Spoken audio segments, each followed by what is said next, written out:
अस्सलाम वालेकुम students, YouTube innovator के यूट्यूब चैनल से क्लास सेकंड ईयर एक्सरसाइज 4.4 हमने इससे पहले प्रीवियस लेक्चर में क्वेश्चन नंबर 5 से क्वेश्चन नंबर 9 तक किए थे, क्वेश्चन नंबर 6 से। तो आज हम क्वेश्चन नंबर 10 करने जा रहे हैं और यहाँ पे वो कहता है कि find the angle measured from line L1 to the line L2 where. तो अब देखें, इसका मैं पार्ट नंबर सी करूँगा, क्वेश्चन नंबर 10 इसका पार्ट सी। तो मेरे पास आ जाएगा लाइन L1 है 1 - 7 एंड 6 - 4। स्टूडेंट्स, लाइन L2 है हमारे पास -1 2 एंड -6 -1। तो स्टूडेंट, सबसे पहले मैंने आपको बताया था कि एंगल निकालने के लिए हम फार्मूला यूज़ करते हैं tan alpha = m2 - m1 divided by 1 + m1 m2। तो स्टूडेंट, मैंने आपको कहा था कि हम ये फार्मूला यूज़ करते हैं। तो देखें, m1 m2 हमारे पास बेसिकली स्लोप है, m1 m2, तो हम स्लोप निकालते हैं। तो यहाँ पे लिखूँगा सोल्यूशन, स्लोप लाइन L1 का, slope of line L1 = m1 तो स्टूडेंट्स आ जाएगा, फार्मूला आप यूज़ करेंगे y2 - y1 divided by x2 - x1। तो ये हमारे पास आ जाएगा स्टूडेंट्स -4 +7 और x2 हमारे पास आ जाएगा स्टूडेंट्स 6 और ये आ जाएगा -1। तो स्टूडेंट्स ये हमारे पास आ जाएगा 3/5 m1। अब स्लोप ऑफ लाइन L2 हम लेते हैं। Slope of line L2 m2 आ जाएगा, फार्मूला आप यूज़ करेंगे y2 - y1 और x2 - x1। तो स्टूडेंट्स y2 हमारे पास है -1 -2 डिवाइडेड बाई -6 और +1 आ जाएगा। तो स्टूडेंट्स आ जाएगा -3 और -5, तो ये कैंसिल हो गया, हमारे पास आ जाएगा 3 और 5। तो स्टूडेंट, स्लोप m1 और m2 हमारे पास आ चुके हैं। अब हम फार्मूला यूज़ करते हैं, तो लिखेंगे tan alpha = m2 - m1 divided by 1 + m1 m2।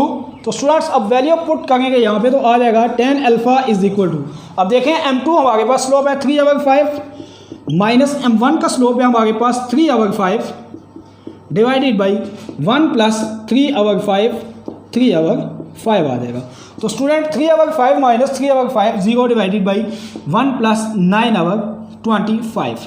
तो स्टूडेंट, अब इसको सॉल्व करेंगे तो हमारे पास आ जाएगा tan अल्फ़ा = तो स्टूडेंट आ जाएगा 0 और 25 + 9। तो ये सारा स्टूडेंट्स इसको सॉल्व करें तो हमारे पास tan अल्फ़ा = क्या हो जाएगा, 0 हो जाएगा। अब यहाँ से हम अल्फ़ा की वैल्यू निकाल सकते हैं, तो हमारे पास आ जाएगा अल्फ़ा = tan इनवर्स 0। तो हमारे पास यहाँ पे अल्फ़ा की वैल्यू आ जाती है 0। तो स्टूडेंट्स, एक दफ़ा फिर सुन लें, क्वेश्चन नंबर 10 इसका पार्ट सी।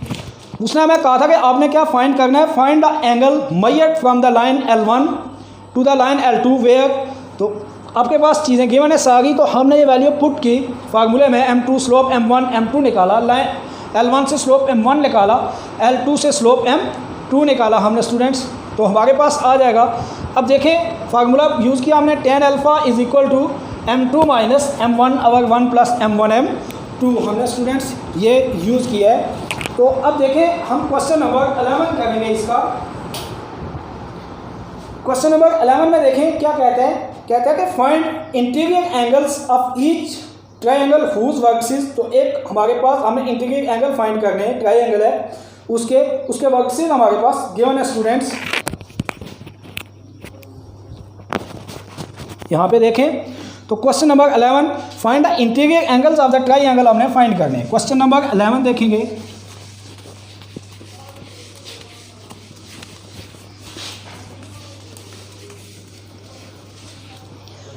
4.4 क्वेश्चन नंबर 11। अब यहाँ पे देखें, हमने इंटीरियर एंगल फाइंड करने हैं, हमारे पास ए बी और सी गिवन है, वर्कसीज किसी भी ट्राई एंगल के गिवन है। तो सबसे पहले आप एक ट्राई एंगल बना लें, ड्रा कर लें। यहाँ पे ए बी सी, ये आपके पास अल्फ़ा, ये आपके पास बीटा, और आप इसको गैमा का नाम दे दें स्टूडेंट्स। अब देखें, हमारे पास पॉइंट्स गिवन है इसके, वर्कसीज ए हमारे पास गिवन है 6 1, वर्कसीज बी गिवन है हमारे पास 2 7, और वर्टिसेस सी गिवन है हमारे पास -6 -7, -6 -7। तो स्टूडेंट्स अब देखें हमें यहाँ से एंगल इंटीग्रल एंगल्स फाइंड करने हैं, अल्फा बीटा और गैमा। तो देखें हमारे पास वर्टिसेस गिवन है किसी ट्राइंगल के। सबसे पहले हमने ट्राइंगल को ड्रा किया, हमने उसको नाम दिया ए बी सी। इसके बाद हमने इंटीग्रल एंगल फाइंड करने और ए बी सी वर्टिसेस हमारे पास गिवन थे जो हमने लिख लिए। ए हमारे पास 6 1, बी हमारे पास 2 7 और सी हमारे पास -6 -7। तो स्टूडेंट्स सबसे पहले मैंने आपको बात बताई है, इसे प्रीवियस क्वेश्चन में मैंने आपको बताया कि हमें स्लोप निकालना है, m1 m2 निकालना है, m3 निकालना है। अब यहाँ पे देखें तो ये यहाँ से हमें 3 स्लोप निकालने हैं, m1 m2 m3। तो देखें जब मैं स्लोप ए बी लाइन का लूँगा तो मेरे पास आ जाएगा m1। इसी तरह स्टूडेंट जब मैं बी सी लाइन का स्लोप लेता हूँ तो मेरे पास आ जाएगा m2। इसी तरह जब मैं ए सी लाइन का स्लोप लूँगा तो स्टूडेंट्स मेरे पास आ जाएगा m3। तो सबसे पहले मैं स्लोप लूँगा, स्लोप सोल्यूशन लिखेंगे यहाँ पे। तो यहाँ पे लिखूँगा slope of A B y2 minus y1 over x2 minus x1 आ जाएगा स्टूडेंट्स। अब देखें ए बी का स्लोप लेना है, y2 minus y1 x2 minus x1। तो अब देखें y2 7 minus 1 divided by 2 minus 6। तो स्टूडेंट्स आ जाएगा मेरे पास 6 अवर -4। तो ये कैंसिल हो गया, हमारे पास आ जाएगा -3 अवर 2। तो स्टूडेंट ये हमारे पास slope A B m1 is equal to slope of A B आया है। अब हम m2 निकालेंगे, slope of B C. m2 is equal to slope of B C निकालेंगे। तो फार्मूला अब यही यूज़ करेंगे, y2 minus y1 over x2 minus x1। अब देखें y2 बी सी का स्लोप लेना है हमने, तो y2 माइनस y1 तो आ जाएगा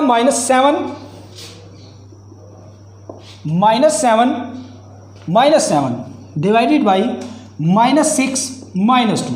तो स्टूडेंट आ जाएगा -14 अवर -8। तो ये कैंसिल हो जाएंगे, तो मेरे पास आ जाएगा 7/4। इसका स्लोप आ जाएगा 7/4 आ जाएगा m2। अब स्टूडेंट इसी तरह m3 का स्लोप m3 लेते हैं, स्लोप ऑफ सी ए लेंगे तो आ जाएगा students 1 + 7 y2 minus y1 over x2 minus x1। तो आ जाएगा 1 CA 1 + 7 डिवाइडेड बाई 6 + 6। तो स्टूडेंट्स ये आ जाएगा 8 अवर 12। इनको कैंसिल आउट करेंगे तो आ जाएगा 4 2 × 8 4 3 × 12। तो स्टूडेंट्स ये आ जाएगा 2/3 आ जाएगा। स्टूडेंट फिर देख लें, 2 6 2 4 × 8 होते हैं, 2 6 × 12 होंगे, 2 2 × 4 2 3 × 6 हो जाते हैं। तो स्लोप m3 भी हमारे पास आ गए। तो स्टूडेंट्स देखें अब हम फार्मूला लिखेंगे कैसे। देखें जब हमने अल्फ़ा फाइंड करना है तो हम लिखेंगे m3 minus m1 slope m1 हमारे पास आ गया है -3/2। ये मैं यहाँ पे लिख लेता हूँ। m2 है हमारे पास 7/4 और m3 आ जाएगा हमारे पास 2/3 आ जाएगा स्टूडेंट्स। अब हम इसको सॉल्व करते हैं।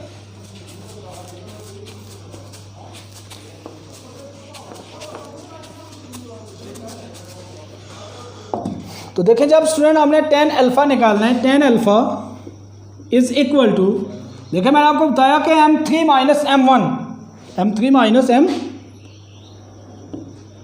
डिवाइडेड बाई 1 + m1 m3 लिख लेंगे।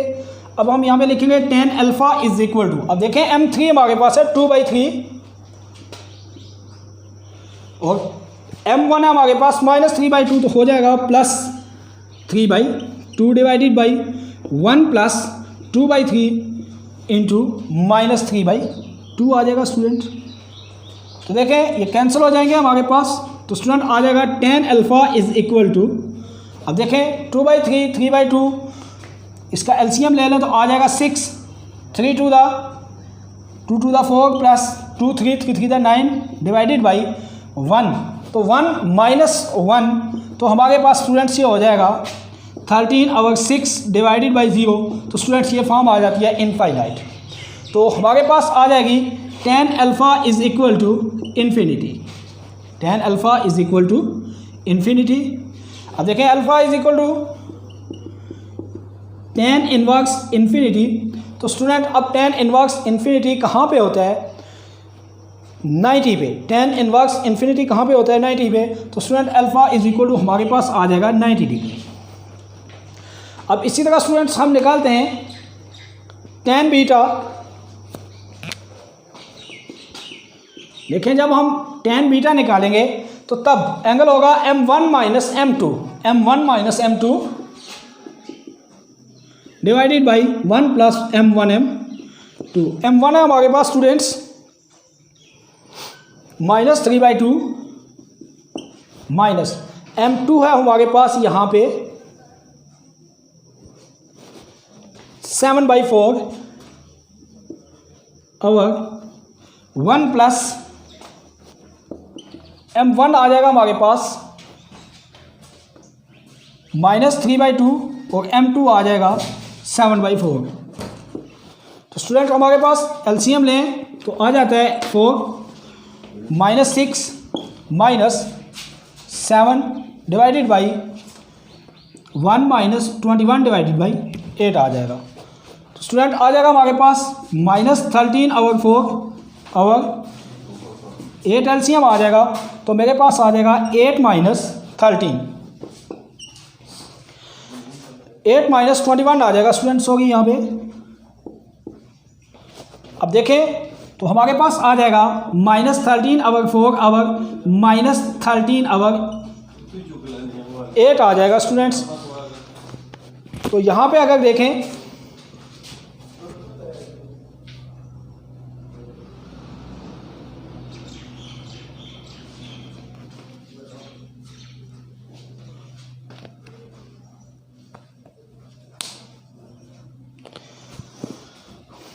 तो स्टूडेंट देखें अब हमारे पास आ जाएगा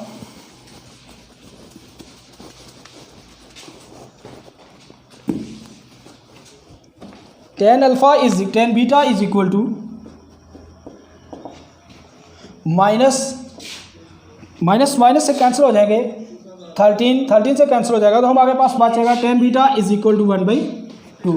अब आ जाएगा beta is equal to tan inverse 1/2। तो 1 डिवाइडेड बाई 2 करेंगे तो देखते हैं क्या आता है tan इनवर्स।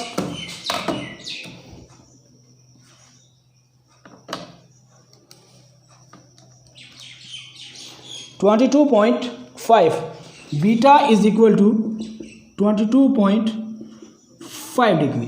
तो स्टूडेंट आप देखें हमारे पास अल्फ़ा भी आ गया, बीटा भी आ गया। अब गैमा निकालना मुश्किल नहीं है क्योंकि हमें पता है कि alpha plus beta plus gamma is equal to 180 degree होते हैं। अल्फ़ा हमारे पास आया 90 प्लस बीटा हमारे पास आया 22.5 degree plus gamma is equal to 180 degree. तो स्टूडेंट आ जाएगा gamma is equal to 180 degree minus 90 minus 22.5 degree. तो आप इनको माइनस करें तो देखें क्या आता है आंसर हमारे पास 180 माइनस 90 माइनस 22.5। तो स्टूडेंट हमारे पास आ जाता है 67.5। Gamma is equal to 67.5। तो स्टूडेंट हमारे पास ये आते हैं इंटीरियर एंगल्स। अल्फ़ा भी आ गया, बीटा भी आ गया और गैमा भी आ गया। अब हम देखें क्वेश्चन नंबर 12 को। तो क्वेश्चन नंबर 12 में find the interior angles whose quadrilaterals whose vertices A B C D given है हमारे पास।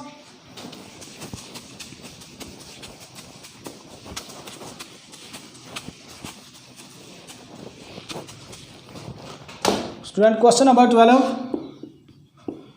हमारे पास एक क्वाड्रिलेटरल है, स्क्वायर ले लें।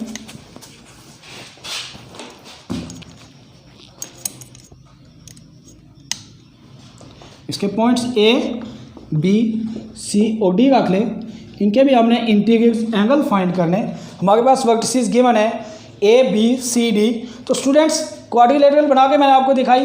अब आप यहाँ से देखें तो एंगल ये दो मेथड से आप कर सकते हैं। यहाँ से एक तो जो मैंने आपको अभी फार्मूला बताया tan वाला, tan alpha is equal to, एक वो मेथड यूज़ कर सकते हैं। दूसरा अब देखें तो हम यहाँ पे ए बी जो स्लोप ए बी आएगा और स्लोप सी डी आएगा, ये दोनों आपस में क्या होते हैं, पैरेलल होते हैं, लेकिन हमने परपेंडिकुलर स्लोप देखना है। तो जब हमारे पास ए बी और बी सी का स्लोप आप इसका परपेंडिकुलर लेते हैं तो m1 m2 is equal to क्या आता है हमारे पास -1 आता है।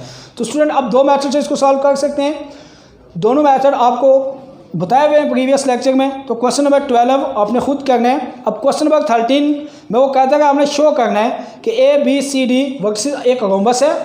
क्वेश्चन नंबर 13 यहाँ से आपने इसके इंटीग्रल एंगल निकाल लेने। इसके बाद क्वेश्चन नंबर 13 है। क्वेश्चन नंबर 13 में students A B C D हमारे पास एक रोम्बस है,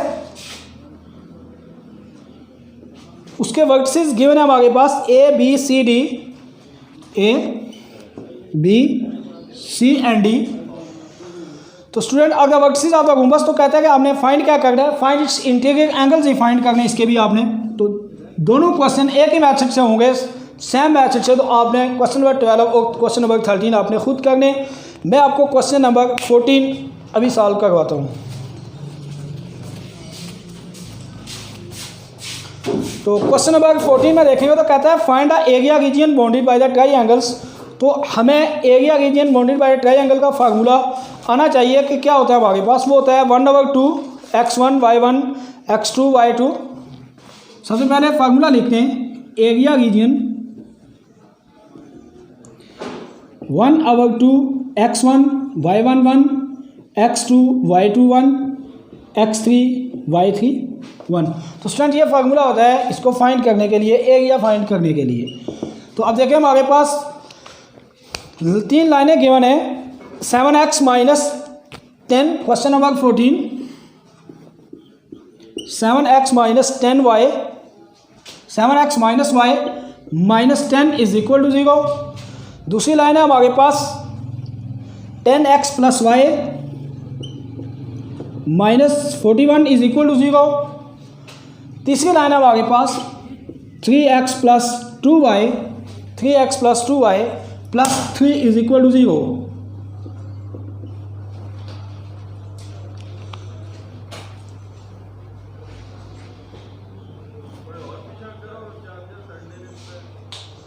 +3 इज इक्वल टू 0।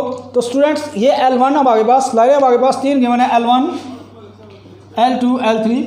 तो हम सबसे पहले हम L1 और L2 को सॉल्व करेंगे।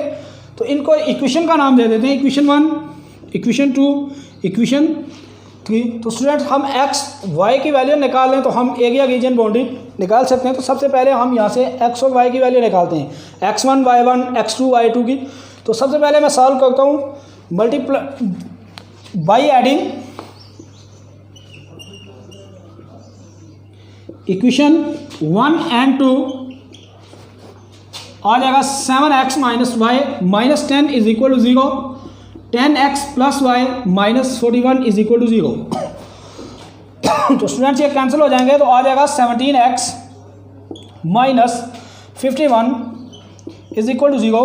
तो आ जाएगा 17x is equal to 51, x is equal to आ जाएगा स्टूडेंट हमारे पास 51 डिवाइडेड बाई 17, तो ये आ जाएगा 3। Student x is equal to 3।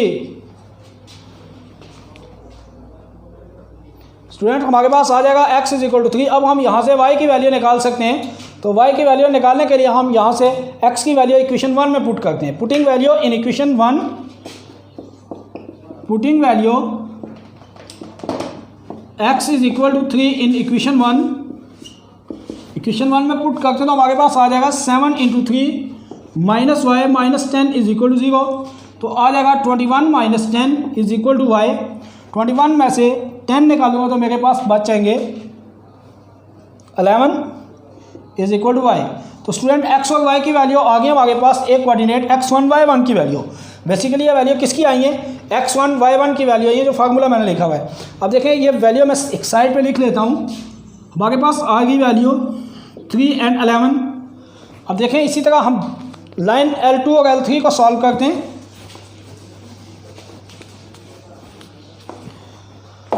Multiplying 2 from equation 2, multiplying 2 from equation 2 2 को हम इक्वेशन 2 से मल्टीप्लाई करते तो आ जाएगा 20x plus 2y minus 82 is equal to 0। ये इसको इक्वेशन नंबर आप दे देंगे नाम 4 का। तो स्टूडेंट अब इन by subtracting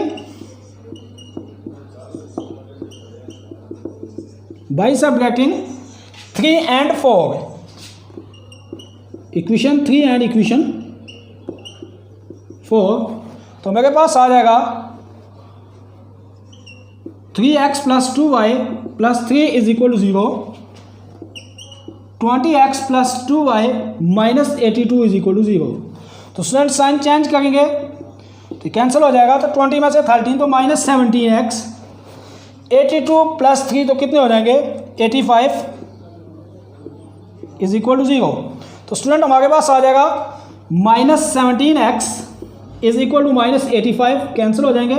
x is equal to 85 divided by 17 आ जाएंगे। x is equal to 85 divided by 17। तो स्टूडेंट हमारे पास आ जाएगा 5, x इज इक्वल टू क्या आ जाएगा 5 आ जाएगा। Putting value x in equation 2, putting value x in equation 2, putting value x is equal to 5 in equation 2 में पुट करेंगे तो आ जाएगा 10 into 5 plus y minus 41 is equal to 0, 50 minus 41 plus y is equal to 0। तो student आ जाएगा 9 is equal to y, 9 plus y is equal to 0, y is equal to minus 9। तो student यहाँ पे दूसरा पॉइंट हमारे पास आ जाएगा 5 और माइनस 9। इसी तरह आप स्टूडेंट हम L1 और L3 को इक्वेशन 1 और इक्वेशन 3 को सॉल्व करते हैं।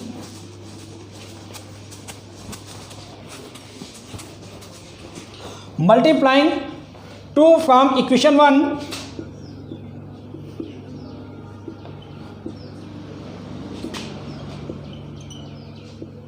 इक्वेशन 1 के साथ तो आ जाएगा 14x minus 2y minus 20 is equal to 0। ये इक्वेशन नंबर आपके पास आ जाएगी 5। बाई एडिंग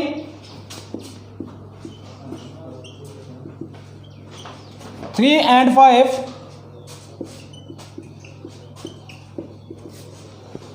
3 और 5 को हम ऐड करते हैं तो हमारे पास आ जाएगा 3x plus 2y plus 3 is equal to 0, 14x minus 2y minus 20 is equal to 0। तो उसमें ये कैंसिल हो जाती है, आ जाएगा 17x इज इक्वल टू 20 में से 3 निकालूंगा तो हमारे पास आ जाएगा minus 17 is equal to 0, 17x is equal to 17 और x is equal to student आ जाएगा 1। Putting value x in equation 1,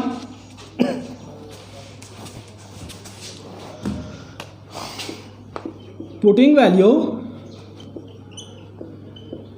x is equal to 1 in equation 1 आ जाएगा स्टूडेंट हमारे पास 7 into 1 minus Y minus 10 is equal to 0, 7 minus 10 is equal to Y, minus 3 is equal to Y. तो student x और y की एक और value आ गई 1 और माइनस 3। तो स्टूडेंट अब देखें लाइनों को सॉल्व करने के बाद हमारे पास x1 y1 x2 y2 की वैल्यू आ गया। अब ये वैल्यू हम उस फार्मूला में पुट करेंगे और हम यहाँ से area region by the boundary find कर लेंगे। तो फार्मूला हमारे पास बता दिया मैंने आपको, इक्वल होता है 1/2 x1 y1 1 x2 y2 1 x3 y3 1। तो स्टूडेंट हमने यहाँ से x और y की वैल्यू निकाली है, वैल्यू पुट करते हैं तो हमारे पास आ जाएगा 1/2 3 11 1 5 minus 9 1 x1 y1 x2 y2 x3 y3 तो आ जाएगा 1 माइनस 3 और 1। तो स्टूडेंट आप इसका डिटर्मिनेंट लें तो अब आप इसको आगे सॉल्व करें तो आ जाएगा 1/2 आ जाएगा 3 into minus 9 plus 3 minus 11 5 minus 1 plus 1 तो आ जाएगा माइनस 15 प्लस 9। तो स्टूडेंट आ जाएगा हमारे पास 1/2 3 माइनस 6 माइनस 11 4 +1 इंटू 15 में से 9 माइनस करें तो 9 6 15 होते तो -6। तो स्टूडेंट हमारे पास आ जाएगा 1/2 -18 11 4 -44 -6। तो स्टूडेंट आ जाएगा 1/2 -18 -44 -62 -18 18 44 और 6। तो हमारे पास आ जाएगा -68। अब -68 को 2 के ऊपर डिवाइड करें तो आ जाएगा -34।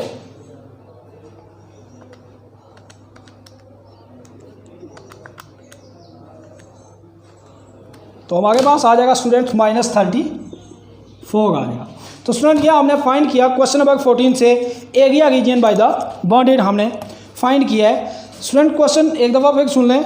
क्वेश्चन में वो हमें ये कहता है कि आपने क्या फाइंड करना है,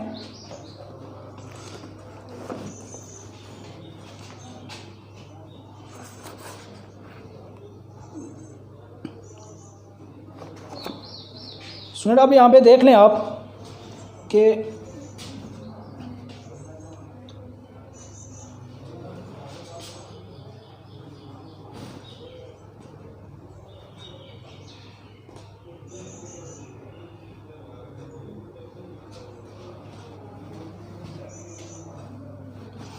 तो स्टूडेंट था -34 स्क्वायर यूनिट्स। तो अब हम क्वेश्चन नंबर 15 को देखते हैं। तो क्वेश्चन नंबर 15 देखेंगे।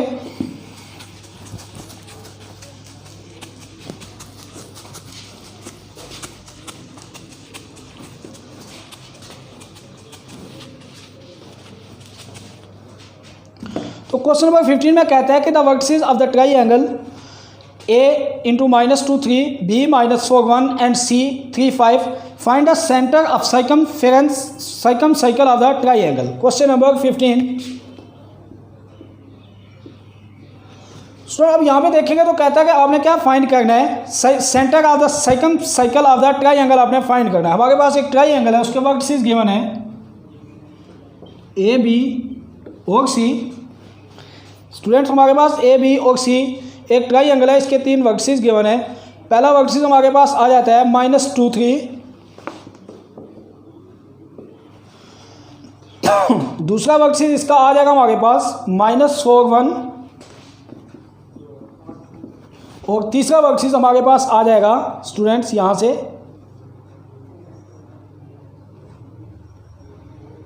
3 5। तो सबसे पहले तो हमें इक्वेशंस बनानी होंगी सर्कम सेंटर निकालने के लिए। इससे पहले भी हम क्वेश्चन कर चुके हैं प्रीवियस लेक्चर में, तो मतलब पिछले लेक्चर्स में हम ये सब तमाम क्वेश्चन कर चुके हैं। तो सबसे पहले हमें यहाँ से इक्वेशंस बनानी होंगी। तो इक्वेशंस बनाने के लिए सबसे पहले हमें मिड पॉइंट चाहिए। मिड पॉइंट हमारे पास, क्योंकि उसने कहा circum centre of the triangle, तो इसलिए हमें यहाँ पे हमें मिड पॉइंट्स चाहिए इनके।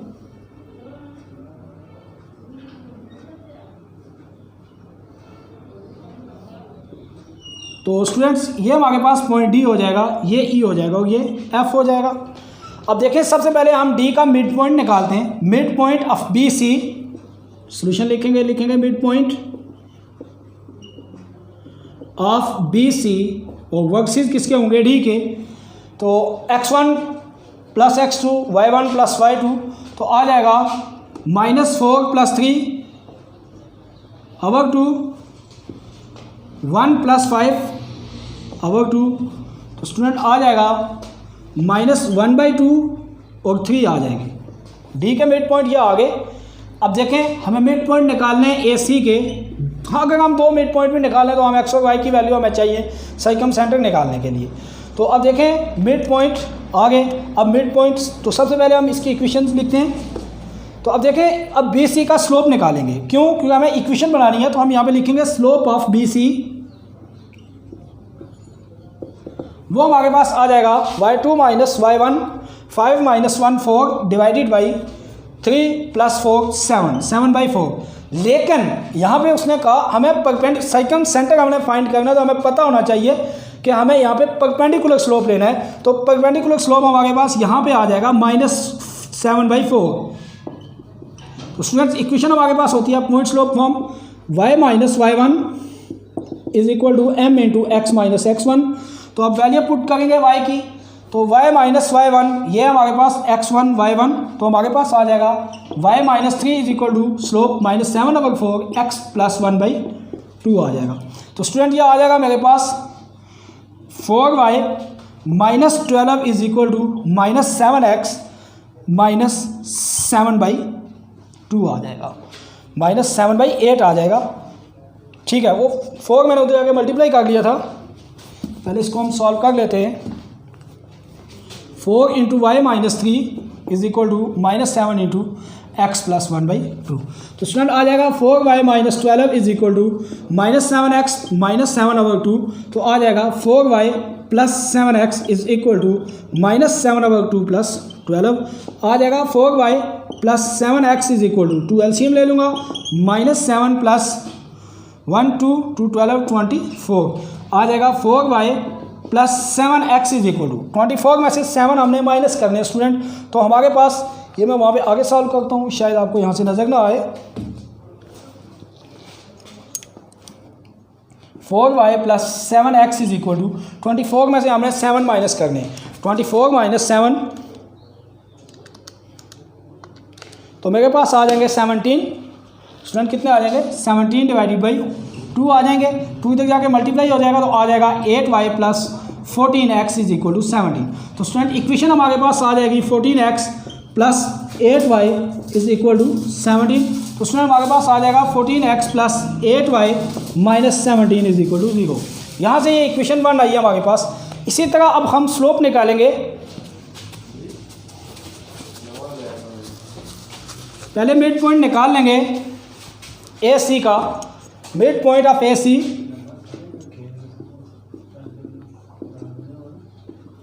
Mid point of A C ये कोऑर्डिनेट्स होंगे ई के। तो हमारे पास आ जाएगा x1 plus x2 y1 plus y2, तो -2 प्लस 3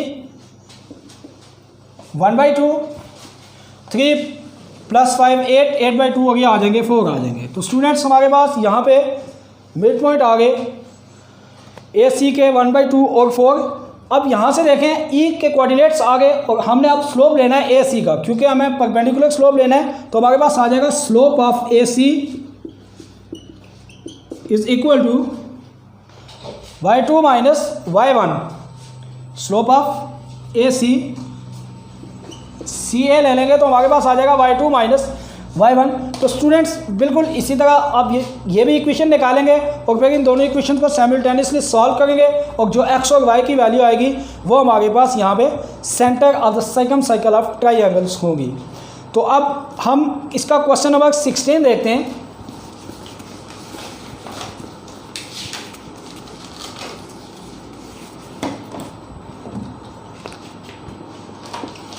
तो क्वेश्चन नंबर 16 में देखें, कहता है express the given system of equation in matrix form. सबसे पहले जो इक्वेशन गिवन है हमारे पास, इनको हमने मैट्रिक्स फॉर्म में लिखना है। इसके बाद find in each case whether the lines are concurrent. तो फिर हम ये भी फाइंड करेंगे कि क्या ये जो लाइन है ये कंकरेंट है कि नहीं है। तो सबसे पहले हम x plus 3y minus 2 x plus 3y minus 2 is equal to 0, 2x minus y plus 4 is equal to 0, x minus 11y plus 14 is equal to 0। Student x plus 3y minus 2 is equal to 0, 2x minus y plus 4 is equal to 0, x minus 11 plus 14 is equal to 0। तो सबसे पहले हम इनको matrix form में लिखेंगे solution, और यहाँ पे लिख लेंगे मैट्रिक्स फॉर्म। मैट्रिक्स फॉर्म में लिखना आपको आता है, हम मैट्रिक्स फॉर्म में हम लिख लेंगे। सबसे पहले x के कोफिशिएंट, x का कोफिशिएंट क्या है 1, फिर y का कोफिशिएंट हमारे पास आ जाता है 3, फिर आ जाता है 1 3 और साथ आ जाएगा हमारे पास -2। तो हम इसको लिख लेंगे 1 3 2 -1 1 और -11। इसके बाद देखें हमारे पास x और y आते हैं, तो मैं लिख लूँगा x y। इसके बाद मेरे पास आ जाती हैं कांस्टेंट वैल्यू -2 4 और -2, ये उस तरह जाके +2 हो जाएगा, ये +2 हो जाएगा, ये -4 हो जाएगा और ये +14 है तो ये हो जाएगा हमारे पास -14। तो स्टूडेंट्स इसको हम इस फॉर्म में लिख लेंगे। अब ये था हमारे पास। अब हमने ये भी चेक करना है कि ये कंकरेंट है कि नहीं है। अब हमने ये चेक करना है साथ कि ये कंकरेंट है कि नहीं है। तो देखें कंकरेंट के लिए मैंने आपको फार्मूला बताया था कि कंकरेंट बताने के लिए हमारे पास फार्मूला होता है। अब देखें ना, हमने इसको मैट्रिक्स फॉर्म में लिखना था तो मैट्रिक्स फॉर्म में सॉरी स्टूडेंट्स ये हम लिख लेंगे 1 3 -2 2 -1 4 1 -11 और 14। स्टूडेंट्स ये हमने मैट्रिक्स फॉर्म लिखनी है। आ जाएगा x y और ये सिंपल हमारे पास आ जाती है कांस्टेंट टर्म, ये आ जाएगी 0 0 और 0। तो स्टूडेंट कंकरेंट चेक करने के लिए हम क्या करते हैं, हम इसका डिटर्मिनेंट लेते हैं। अगर हमारे पास इसका डिटर्मिनेंट इक्वल टू 0 आ जाए तो ये क्या होगा, हमारे पास कंकरेंट होगा। अब लास्ट क्वेश्चन है, कहते हैं कि find the systems of linear equations corresponding to the given matrix form. तो सबसे पहले जो मैट्रिक्स फॉर्म बनी हुई है इसको आपने इक्वेशन में लिखना है, उसके बाद आपने चेक करना है कि क्या ये जो सिस्टम है ये कंकरेंट है कि नहीं है।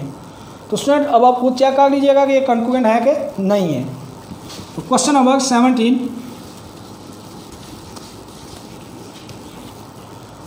क्वेश्चन नंबर 17 एक दफ़ा फिर देख लें।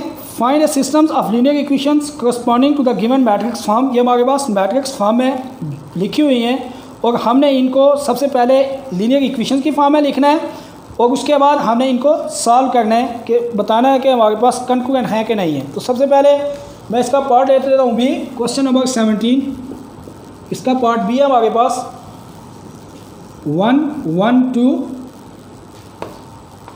2 4 -3 3 6 -5 और आ जाएगा हमारे पास x y और 1 इक्वल किसके है, ये 0 0 और 0 के। तो स्टूडेंट अब हम इसको सबसे पहले इक्वेशंस की फॉर्म में लिखते हैं। तो सबसे पहले हम फर्स्ट कॉलम तो हम लिख लेंगे सॉल्यूशन x + y + 2 = 0। देखिए फर्स्ट कॉलम। अब हम लेंगे सेकंड रो फर्स्ट कॉलम तो आ जाएगा 2x + 4y -3 = 0। अब थर्ड कॉलम लेंगे तो थर्ड रो फर्स्ट कॉलम तो हमारे पास आ जाएगा 3x + 6y -5 = 0।